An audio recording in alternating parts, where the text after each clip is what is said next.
పండగ సీజన్ వచ్చిందంటే చాలు ఫస్ట్ గోదావరి జిల్లాలో ఒక ట్రెడిషనల్గా ఒక మేళం ఏది ఉందంటే కేరళ చండా మేళ.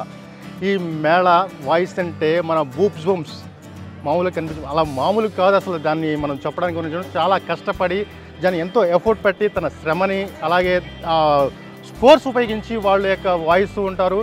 నిజంగా ఈ ఫెస్టివల్లో ఇప్పుడు ఎక్కడ చూసినా సరే, ఎటువంటి కార్యక్రమాలు చూసినా సరే ఇప్పుడు ఈ ట్రెడిషనల్గా ఇప్పుడు మన ముందు కనిపిస్తుంది. సో ప్రజెంట్ గోదావరి జిల్లాలో ఇప్పుడు సంక్రాంతి పండగ సందర్భంగా ఈ మేళం ఎక్కడ కూడా పెట్టారు. దీన్ని చండా మేళం అంటారంట. అసలు ఏంటి ఈ ట్రెడిషన్ ఎక్కడి నుంచి వచ్చింది, వీళ్ళు ఎక్కడి నుంచి నేర్చుకున్నారు? నిజంగా ఇప్పుడు ఆంధ్ర రాష్ట్రంలో ప్రతి చోట కూడా ఇప్పుడు ట్రెడిషన్గా కనిపిస్తున్నాయి మేళం ఎక్కడి నుంచి స్టార్ట్ అయ్యింది అనేది ఒక్కసారి వీళ్ళని అడుగుదాం. మీ పేరు చెప్పండి. నా పేరు వెంకటేశ్వర సార్. మా గురువు ఏంటి ఫస్ట్ ఈ మేళం పేరు ఏమంటారు? చండా మేళం సార్. చండా మేళం మాది చండం ఇది కేరళలో పుట్టింది సార్. ఇది అంతానే ఇదంతా ట్రెడిషనల్ అంతా కేరళది. ఇక్కడ ఆంధ్రాకి తీసుకొద్దామని చెప్పి మొట్టమొదటిసారిగా మా గురువు గారు తీసుకొచ్చారండి ఆంధ్రాకి, కేరళ. మా ట్రైనింగ్ అంతా అట్టుకొచ్చి మన కైపురం కేరళ గురువు గారు అండి, రాజేష్ అన్నమాట. ఆయన మా దగ్గరగా ఒక 15 ఇయర్స్ అప్పటి నుంచి మేము నేర్చుకుని ట్రైనింగ్ అయ్యి ఇక్కడికి వచ్చామాట, స్టార్ట్ చేసామన్నమాట. సో అంటే ఎలాగా అంటే దీనికి ఒక సాంగ్ ఏమైనా ఉంటుందా, లేకపోతే దాన్ని ప్రత్యేకించి ఎటువంటి అంటే ఎలా సెలెక్ట్ చేసుకుంటారు దీన్ని ప్రత్యేకించి? సెలెక్ట్ చేసుకుంటారా సార్? ఇది ఇప్పుడు ఎలా సెలెక్ట్ చేస్తారు? ఓన్లీ దీని రిథమ్ ఎక్కడి నుంచి నేర్చుకుంటారు? ఎటువంటి సార్ ఇప్పుడు అంతా ట్రైనింగ్ అంటే ఒకే బేస్ ఉంటుంది? ఒకే బేస్ ఉంటుంది సార్. అంతా మెలోడీలు మొత్తం టాపులు బట్టి మొత్తం మెలోడీస్ మొత్తం ఉంటుంది సార్. అంతా మొత్తం మంచి మాస్గా ఉంటుంది సార్. మొత్తం ట్రెడిషనల్గా ఉంటుంది అన్నమాట. అది అందరికీ ఎక్కుతుంది అన్నమాట. బాగుంటుంది. పెళ్ళిళ్ళకి మ్యారేజ్లకి కూడా పెట్టుకుంటారు. పెళ్ళిళ్ళకి మ్యారేజ్లకి బర్త్డే ఫంక్షన్లకి మొత్తం అన్నిటికి చాలా నీట్గా ఉంటుంది, చాలా బాగుంటుంది. ఇది మేము గత 9 సంవత్సరాల నుంచి ఇదే ఫీల్డ్లో ఉన్నాము.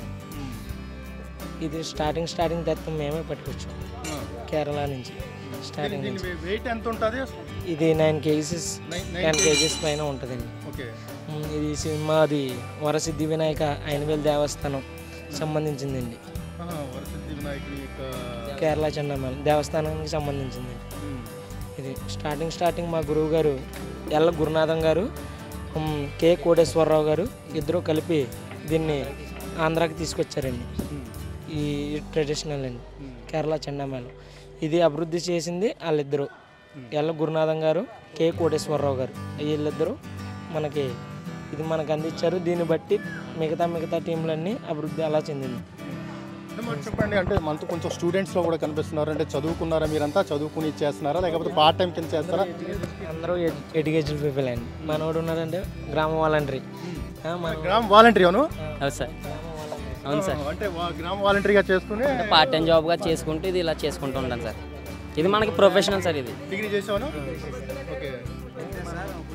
మినీ కేరళ అంటారు సార్. కేరళ గ్రామ సంప్రదాయం కూడా మన ఆంధ్రాలో చూపించాలి అన్న సంకల్పంతో ఒక 30 మంది కుర్రోళ్ళు ఏర్పడి, అందరూ కూడా ఎడ్యుకేటెడ్ పీపుల్ అండి, అందరూ డిగ్రీ చేసిన వాళ్ళే. అలాగే దీంట్లో కూడా గవర్నమెంట్ ఎంప్లాయీస్ ఉన్నారండి. మన అబ్బాయి అయితే గ్రామ వాలంటీర్ అండి.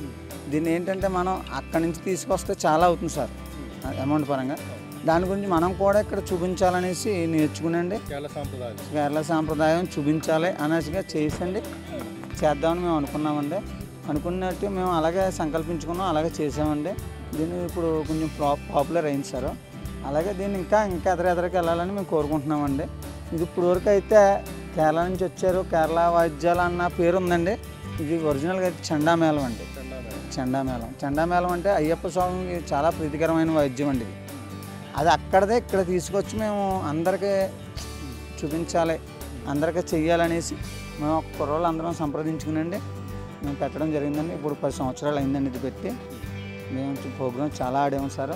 ఇలా కాలేజీ ఈవెంట్స్ అనగా అమ్మవారి జాతరలను ఎక్కువ శాతం ఎటువంటి ప్రోగ్రామ్స్లో చేస్తుంటారు అంటే అది సీజన్ బట్టి సార్. ఇప్పుడు ఈవెంట్స్ ఉన్నాయి, సంక్రాంతి వచ్చిందండి కాలేజెస్, అలాగే మాఘమాసం వచ్చింది ఎర్రభద్రుడి సంబరాలు, అమ్మవారి సంబరాలు, ఆషాఢం అమ్మవారి సంబరాలు అండి. అది దేనికైనా మేము ప్రోగ్రామ్ చేయడం జరుగుతుందండి. అలాగే అందరూ కూడా మమ్మల్ని చాలా బాగా చూసుకున్నారు. అలాగే ఇప్పుడు ఉన్న తర్వాత తరాలు కూడా మమ్మల్ని, ఇప్పుడు ఇంకా యూత్ ఉన్నారండి, యూత్ కూడా మమ్మల్ని ఇంకా ఇంకో 2-3 టీములు తిప్పుదాం అనుకుంటున్నామండి. ఇది పాపులర్ అయింది సార్. అంటే ఇప్పుడు కేరళ తరం మనం చూడాలి. ఇప్పుడు ఆంధ్ర వచ్చినప్పటికి ఎలా అవుతుందంటే గరగలో అమ్మవారి పేరు, అలాగే ఇప్పుడు కేరళ పెట్టినప్పటికి చాలా బాగుంది సార్. ఈ కాలేజ్ ఈవెంట్స్ ఇప్పుడైతే ఈ సీజన్ కాలేజ్ ఈవెంట్స్ జరుగుతున్నాయి. సంక్రాంతి సంబరాలు పార్టిసిపేట్ అవ్వడం ఎలా ఆనందంగా ఉంది? చాలా బాగుంది సార్. అంతా కుర్రోళ్ళతో మేము అలాగే స్టూడెంట్స్తో మేము సరదాగా చేస్తున్నామండి. అలాగే మా గురువులు కూడా మాకు అదే చెప్పారండి, ఎక్కడికి వెళ్ళినా బ్యాడ్ నేమ్ తెచ్చుకోవద్దు, ఎక్కడికి వెళ్ళినా గుడ్ నేమ్ తెచ్చుకోండి చెప్పారు తప్ప ఎక్కడ మేము బ్యాడ్ నేమ్ తెచ్చుకోలేదండి. ఇది మొత్తం 15 మంది గ్రూప్ అండి. దీంట్లో 2 అమ్మాయిలు ఉంటారండి అండి, 13 మంది బాయ్స్ ఉంటారండి. ఈవెంట్ ఇన్స్టిట్యూట్ పేర్లు అంటే ఇది తాసా అంటారండి. అండి దీనికి మెలోడీ ఉంటుందండి, వెనకాల మెలోడీ అందించాలి, ఎదర తాసాలను బట్టి తాసాలు వాయించడానికి మెలోడీ అందించాలండి. దీనికి మళ్ళీ మువ్వలు ఉంటాయండి, అవి కూడా అందించుకుంటేనే ఇది ఒక్కడితో పని అవ్వదు సార్. కనీసం వెనకాల నుంచి ఎదరకు వచ్చేది, ఎదర నుంచి వెనక్కి వెళ్ళి చాలా జరుగుతుందండి. ఈవేళ మాకు నిన్ననగా ఈవేళ అనగా బీబీసీ యాజమాన్యం మాకు చక్కటి సదావకాశాన్ని కలిగి. ట్రైన్ అంటే ఇక్కడ అవ్వట్లేదు సార్, కేరళ అవుతుందండి. కేరళలో అక్కడైతే మేము 9 months నేర్చుకుంటున్నాం ఫుల్గా కోర్సు రావాలంటే. ఇది కూడా చేతి వాయిద్యం కదండి, రాత వాయిద్యం అండి. ఇది రాత వాయిద్యంలో మేము అనుకుని మేము నోటితో పలికిది ఇక్కడ చేత్తో పలుకుతామండి. చేత్తో నోటితో అనుకుంటానే చేత్తో అవుద్దండి సార్. ఇది మనం డైరెక్ట్గా అయితే మెల్ల వేసుకుని మంచి విద్య అయితే కాదండి. దీనికి మెయిన్ విషయం ఏంటంటే రాత ఉండాలండి, ఎడ్యుకేటెడ్గా ఆలోచించి విధానం ఉండాలి సార్. నేను అలాగనుకుని వేళ దాకా మాకు ఇలా 10 సంవత్సరాలు అయిందండి. ఇప్పుడు దాకా ఇలా జరుగుతుంది. మా గురువులు అయితే ఎక్కడికి వెళ్ళినా శుభ్రం చేసుకోండి, బ్యాడ్ నేమ్ లేదన్నారు. మా గురువులు అలా చేస్తున్నారు సార్. చూసారు కదా చండా మేళ, ఇది ఏదైతే కేరళ సంస్కృతి సాంప్రదాయాల్ని ఇది అర్థం కట్టేలా కనిపిస్తుంది. అయితే మన ఆంధ్రప్రదేశ్లో కూడా అనేక కార్యక్రమాల్లో కూడా మ్యారేజ్లో, వెడ్డింగ్స్లో చాలా అనేక చోట్ల మనం చూస్తూ ఉంటాం. కానీ దీని వెనకాల ఎఫెక్ట్ అంటే ఎలా ఉంటుంది, అసలు దీనికి ఇంకా కష్టం ఏంటి, అది నిజంగా ఇది నేర్చుకోవాలంటే ఎంత శ్రమ పడతాను అనేది మనం వీళ్ళ ద్వారానే మనం తెలుసుకున్నాం. మరో ఎపిసోడ్తో మళ్ళీ మీ ముందు కోసం కీప్ వాచ్ ఏబిఎన్ ఆంధ్రజ్యోతి మియాలి.